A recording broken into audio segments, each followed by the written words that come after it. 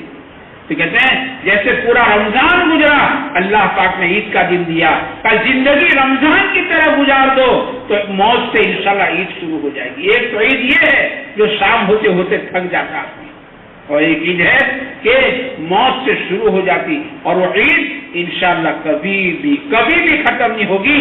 موت کا دن انشاءاللہ عید سے زیادہ خوشی کا دن ہوگا۔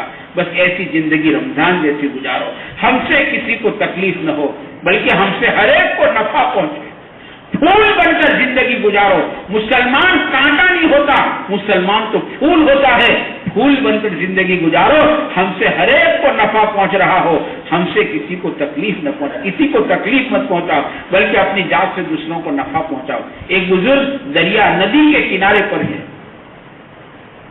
اور دیکھا ایک بچھو ہے جو کنارے پر آنا چاہتا ہے، لیکن پانی کی موجیں ادھر سے ادھر کرتی، کہتے بزرگ نے ہاتھ کا سہارا دیا بچھو کو۔ بچھو کی صفت ہے کہ بچھو ڈنک مارے بغیر نہیں رہتا ہے، اس کی خاصیت ہے یہ، بچھو ڈنک مارے بغیر رہتا نہیں ہے۔ یہ اپنے بیل سے نکلتا ہے نا، تو جہاں تک کہ کسی کو ڈنک نہیں مارتا وہاں تک اپنے بیل میں واپس نہیں جاتا۔ اسے ڈنک مارنے کو کوئی نہیں ملا، کہتے یہ پتھر کو بھی ڈنک مارتا پھر بیل میں جاتا ہے، اس کی خاصیت ہے۔ حضرت کا ہاتھ سہارا دیا، ہاتھ کا، بچھو نے ڈنک مارا۔ اب پانی کے بچھو زمین کے بچھو سے زیادہ زہریلے ہوتے ہیں. بزرگ تین ملا کے چھوڑ دیا. تھوڑی دیر ہوئی, جب سکون ہوا کہتے پھر ہاتھ کا سہارا دیا, پھر بچھو نے ڈنک مارا, آپ تین ملا کے چھوڑ دیا. پھر ذرا سکون ہوا کہتے پھر سہارا دیا, پھر اس نے ڈنک مارا. ایک آدمی اس منظر کو دیکھ رہا تھا, وہ قریب آیا اور کہتا کہ حضرت آپ بار بار اس سے ہاتھ کا سہارا دیتے ہو, آپ کو یہ ڈنک مارتا, آپ تین ملا جاتے ہیں, پھر آپ بار بار اس کو ہاتھ کا سہارا کیوں دیتے ہو, چھوڑو اس کے حال پر. تو حضرت نے کیا جواب دیا؟ حضرت نے فرمایا بھائی یہ بچھو اپنی برائی کو نہیں چھوڑتا ہے, میں اپنی بھلائی کو کیوں چھوڑ دوں. مسلمان کی زندگی ایسی, مسلمان کسی کو تکلیف کاٹا نہیں ہوتا, مسلمان تو پھول ہے. ہم تو رحمت للعالمین کی امتی ہے, ہم سے ہر ایک کو میرے دوستوں نفع پہنچ رہا ہو. ایسی ہم صاف ستھری زندگی رمضان کے بعد کے گزارے تاکہ میرے دوستوں موت کا دن ہمارے لیے عید کا دن ہو جائے, اور وہ عید ہمیشہ ہمیشہ کی ہے. اللہ ہم سب کو اس کی توفیق عطا فرمائے, اس کی نیتیں کرو بھائی ہیں. درود شریف پڑھو. اللهم صل على سيدنا مولانا محمد وعلى آله وصحبه.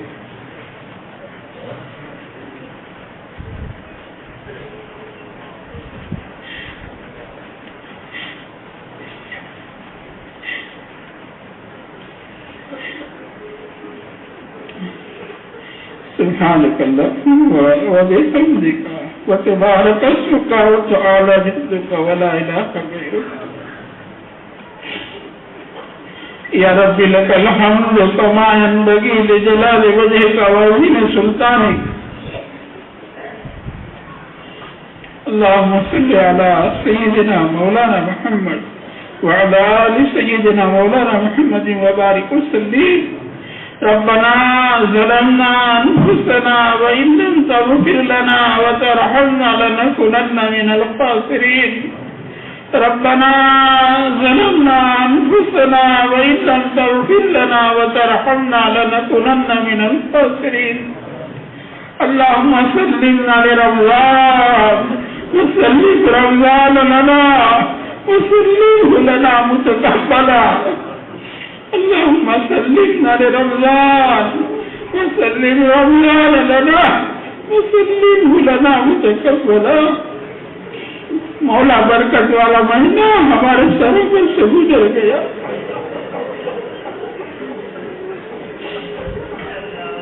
ہم نافرمانی کی قدر نہیں کر سکے مولا, اور ماہ مبارک تیرا بھیجا ہوا مہینہ ہم نے غفلتوں کے ساتھ گزار دیا.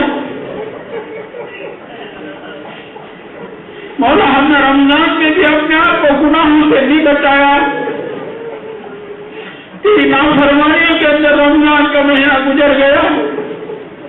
مولا ہم اس ماہ مبارک کی قدر نہیں کر سکے. مولا رحمت کا آسرا چلا گیا, مغفرت کا آسرا چلا گیا, جہنم سے چھٹکارے کا آسرا بھی مولا اب قریب الختم کے ہیں, چند لمحات باقی رہ گئے ہیں.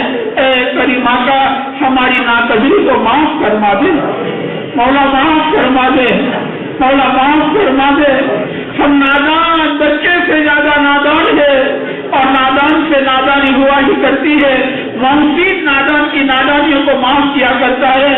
مولا تو ہمارا سب سے بڑا محسن ہے, تو سینکڑوں ماؤں سے زیادہ مہربان ہے.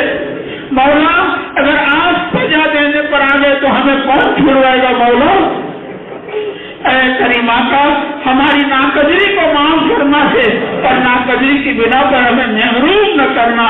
مولا ہمیں رمضان کی برکتوں سے محروم نہ کرنا. مولا ہمیں رمضان کی سوغات سے محروم نہ کرنا. مولا مغفرت سے ہمیں محروم نہ کرنا, جہنم سے چھٹکارے سے ہمیں محروم نہ کرنا. مولا کہ ورنہ فرشتوں کے سردار کی بددعا لگ جائے گی. مدینہ پاک میں, مسجد نبوی میں, ریاض الجنہ میں ممبر شریف کے قریب کی دعا ہے, ہلاک ہو جائے وہ شخص جسے رمضان کا مہینہ ملا اور اپنی مغفرت نہ کرا لی. مولا نبیوں کے سردار نے ممبر شریف پر چلتے چلتے آمین کہہ دی ہے. اے کریم آقا اس بددعا سے ہماری حفاظت فرما رہی ہو. مولا اس بددعا سے ہماری حفاظت فرما رہی ہو. اس بددعا سے مولا ہماری حفاظت فرما لو. ایک ایک مسلمان کی حفاظت فرما لو. ایک ایک مسلمان کی حفاظت کے انوارات برکات سے مالا مال فرما دو مولا. رمضان کے بعد بھی ہمیں رمضان جیسی زندگی گزارنے کی توفیق عطا فرما دو. ہمیں گناہوں کی نفرت عطا فرما دو. ہمیں گناہوں کی نفرت عطا فرما دو. گناہوں سے بچتے بچتے زندگی گزارنے کی مولا ہمیں توفیق عطا فرما دو. رمضان میں جو بھی ٹوٹی پھوٹی عبادت ہوئی آپ ہی کے کرم سے ہوئی, اسے اپنی بارگاہ میں قبول فرما لو. ہماری نماز کو قبول فرما, ہمارے روزے کو قبول فرما, ہمارے ذکر تلاوت کو قبول فرما, ہمارے قرآن کے سننے سنانے کو قبول فرما, ہمارے صدقے خیرات کو قبول فرما, ہماری دعاؤں کے مانگنے کو قبول فرما, ہماری سحری کو قبول فرما, ہماری افطاری کو قبول فرما, ہمارے اعتکاف کو قبول فرما, ہمارا یہاں پر روزانہ جمع ہونے کو مولا قبول فرما, ہمارے کہنے سننے کو قبول فرما, ہمارے پورے ماہ مبارک کو قبول فرما, ہمارے ماہ مبارک کو قبول فرما. اس کے انوارات برکات سے مولا ہم سب کو مالا مال فرما دے. اس ماہ مبارک میں مولا آپ اپنے نیک بندوں کو اور اپنے خاص بندوں کو جو خاص دولت عطا فرماتے ہیں, اے کریم آقا ہم گنہگاروں کو بھی محروم نہ فرمائیو, ہم گنہگاروں کو بھی اس دولت کا کوئی حصہ نصیب فرما دو مولا. اس دولت کا کوئی حصہ ہمیں بھی نصیب فرما دو مولا. ہمیں رمضان کے بعد رمضان جیسی زندگی گزارنے کی توفیق عطا فرما. ہماری زندگیوں کو مولا تقوی سے مزین فرما, ہمیں ہدایت کاملہ عطا فرما, ہمیں نمازوں کا اہتمام کرنے والا بنا, قرآن کریم کی تلاوت کرنے والا بنا مولا, صدقہ خیرات کرنے والا بنا, تجھ کو راضی کرنے والے اعمال کرنے والا بنا, تجھ کو ناراض کرنے والے کاموں سے ہمیں بچنے والا بنا, ہمیں صاف ستھری زندگی جینے والا بنا. اے کریم آقا امت پر تو ہی نظر کرم فرما دے مولا, امت پر نظر کرم فرما دے. تیری ایک نظر کی بات ہے, میری زندگی کا سوال ہے مولا, اپنی نظر کرم فرما دے. امت کے حال پر مولا تو ہی رحم فرما دے. امت بڑی کشم و پرسی کی حالت میں ہے مولا, آپ کی نہ سونے والی آنکھیں سب کو دیکھ رہی ہے مولا. امت کے پر کیسے کیسے مجالس اٹھائے جا رہے ہیں, اس کے جوانوں کے ساتھ, اس کے معصوم بچوں کے ساتھ, اس کی معصوم بچیوں کے ساتھ, اس کے بوڑھوں کے ساتھ مولا کیسے کیسے دل بٹائے جا رہے ہیں مولا. یہ تو 15ویں صدی کی کمزور امت ہے, کچے دھاگے سے زیادہ کمزور ہے مولا. یہ کمزور امت ہے, یتیم امت ہے, بے سہارا امت ہے. یہ مولا اس امت پر ہاتھ پھرانے والے پردہ فرما چکے ہیں مولا. پہلے امت گرتی تھی اور نبی آ کر اسے سنبھال لیا کرتا تھا, یہ تو آخری نبی کی امت ہے, اس کو سنبھالنے والے دنیا سے پردہ فرما چکے ہیں مولا. آپ نے اسرائیل علیہ السلام کو بھیجا تھا نا اپنے پیارے حبیب کی روح قبض کرنے کی اجازت کے لیے, تو پیارے حبیب نے پوچھا تھا اسرائیل میری روح سے لے جاتے ہو, میری امت کا رکھنے والا کون ہے مولا.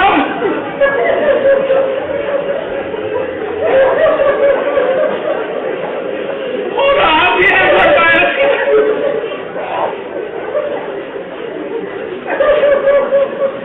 آپ کی امت کا رکھنے والا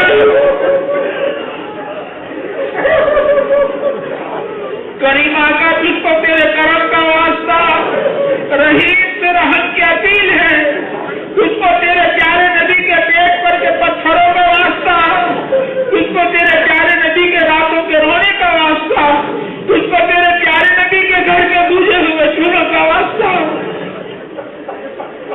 تجھ کو تیرے پیارے نبی کے نوازوں کی کربلا کی شہادت کا واسطہ.